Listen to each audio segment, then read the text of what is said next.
Claus Philipp Maria Justinian Schenk Graf von Stauffenberg, German, Klaus Kff Ton. BK. Listen, the 15th of November 1907 to the 21st of July 1944, was a German army officer best known for his failed attempt on the 20th of July 1944 to assassinate Adolf Hitler at the Wolf's Lair. Despite opposing democracy and first agreeing with the Nazi Party's nationalistic and revisionist aspects, he joined the German resistance within the Wehrmacht. He recognized and despised the criminal character of the dictatorship and finally wanted to remove Hitler from power to end the war and crimes committed by the regime. He felt Hitler was losing the war. Along with Henning von Treschow and Hans Oster, he was one of the central figures of the conspiracy against Hitler within the Wehrmacht. For his involvement in the movement, he was executed by firing squad shortly after Operation Valkyrie. He held the hereditary titles of Graf, Count, and Schenk, cupbearer. He took part in the attack on Poland, the German invasion of the Soviet Union and the Tunisian campaign during the Second World War. Family history: Stauffenberg's full name was Claus Philipp Maria Justinian, followed by the noble title of Count of Stauffenberg. He was born in the Stauffenberg Castle Jettingen between Ulm and Augsburg, in the eastern part of Swabia, at that time in the Kingdom of Bavaria, part of the German Empire. Stauffenberg was the third of four sons, including the twins Berthold and Alexander and his own twin brother Konrad Maria, who died in Jettingen one day after birth on the 16th of November 1907. His father was Alfred Schenk Graf von Stauffenberg, the last Oberhof Marshal of the Kingdom of Württemberg. Stauffenberg's mother was Caroline Schenk Grafin von Stauffenberg, née Grafin von Uexküll-Gillenband, the daughter of Alfred Richard August Graf von Uexküll-Gillenband and Valerie Grafin von Hohenthal. The titles, Graf, and Grafin, define Count and Countess, respectively. Schenk, i.e., cupbearer, butler, was an additional hereditary noble title. The ancestral castle of the nobility was the last part of the title, which was Schenk Graf von Stauffenberg and used as part of the name.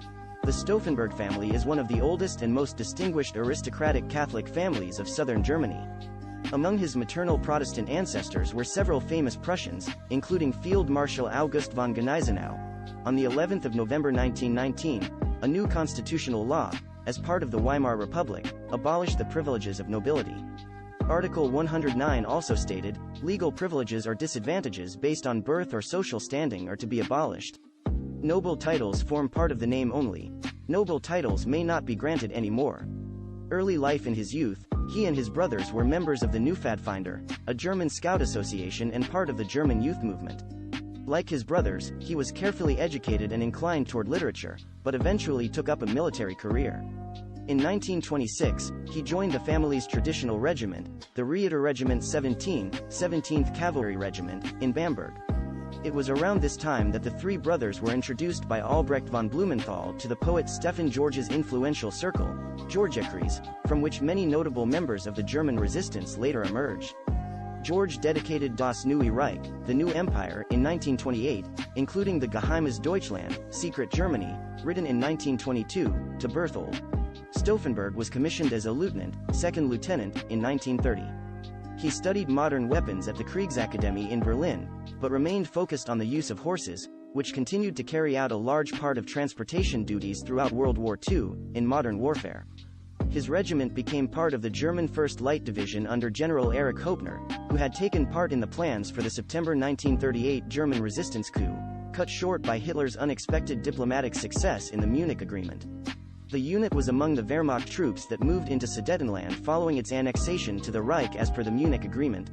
Although Stauffenberg agreed with the Nazi Party's racist and nationalistic aspects and had supported the German colonization of Poland and made extremist remarks regarding Polish Jews, he never became a member. During the German presidential election, 1932, he voiced support for Hitler, the idea of the Führer principle. Bound together with the Volksgemeinschaft, the principle, the community good before the individual good, and the fight against corruption, the fight against the spirit of the large urban cities, the racial thought, Rassendenk, and the will towards a new German-formed legal order appears to us healthy and auspicious. Moreover, Stauffenberg remained a practicing Catholic. Stauffenberg vacillated between a strong dislike of Hitler's policies and a respect for what he perceived to be Hitler's military acumen. Stauffenberg became even more disassociated with the party after the Night of the Long Knives in Kristallnacht proved Hitler had no intentions to pursue justice. On top of this, the growing systematic ill treatment of Jews and suppression of religion had offended Stauffenberg's strong sense of Catholic morality and justice. Second World War activities in 1939–40. Following the outbreak of war in 1939, Stauffenberg and his regiment took part in the attack on Poland. He supported the occupation of Poland and its handling by the Nazi regime and the use of Poles as slave workers to achieve German prosperity as well as German colonization and exploitation of Poland. The deeply rooted belief common in the German aristocracy was that the Eastern territories, populated predominantly by Poles and partly absorbed by Prussia in partitions of Poland, but taken from the German Empire after World War I, should be colonized as the Teutonic Knights had done in the Middle Ages. Stauffenberg said, "It is essential that we begin a systemic colonization in Poland. But I have no fear that this will not occur," while his uncle, Nikolaus Graf von Uexkll-Gyllenband, together with Fritz Dietloff von der Schulenburg, had approached him before to join the resistance movement against the Hitler regime. It was only after the Polish campaign that Stauffenberg began to consider it. Peter York von Wartenberg and Ulrich Schwerin von Schwanenfeld urged him to become the adjutant of Walther von Brauchitsch, then supreme commander of the army, in order to participate in a coup against Hitler. Stauffenberg declined at the time, reasoning that all German soldiers had pledged allegiance not to the institution of the presidency of the German Reich, but to the person of Adolf Hitler, due to the Feriad introduced in 1934. Stauffenberg's unit was reorganized into the 6th Panzer Division, and he served as an officer on its general staff in the Battle of France, for which he was awarded the Iron Cross First Class. Operation Barbarossa, 1941–42. Operation Barbarossa, the German invasion of the Soviet Union, began on the 22nd of June 1941. Oberkommando des Heers, Army High Command, OKH, directed operations on the Eastern Front. After the Battle of France, Stauffenberg had been transferred to the organizational department of OKH during the quiet months of 1940 to 1941. Stauffenberg did not engage in any coup plotting at this time. However, the Stauffenberg brothers, Berthold and Claus, maintained contact with anti-regime figures such as the Kreisau Circle and former commanders like Hoepner.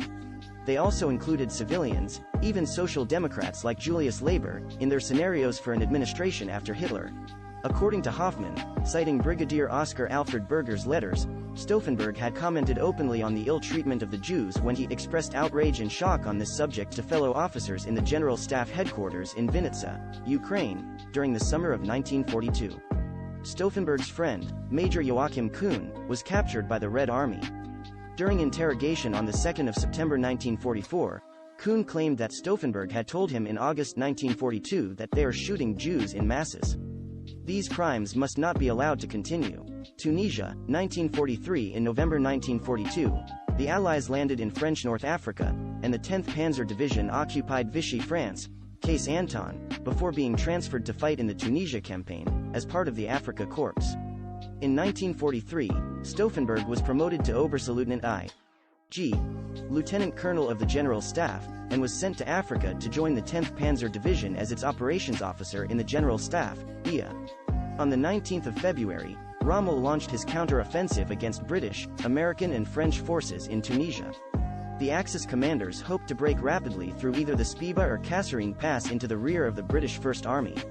The assault at Spiba was halted, so Rommel concentrated on the Kasserine Pass, where primarily the Italian 7th Bersaglieri Regiment and 131st Armored Division Centauro had defeated the American defenders. During the fighting, Stauffenberg drove up to be with the leading tanks and troops of the 10th Panzer Division. The division, together with the 21st Panzer Division, took up defensive positions near Mezuna on the 8th of April.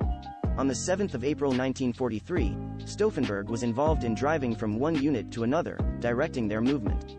Near Mezuna, his vehicle was part of a column strafed by P-40 Kittyhawk fighter bombers of the Desert Air Force, most likely from No. 3 Squadron RAAF, and he received multiple severe wounds.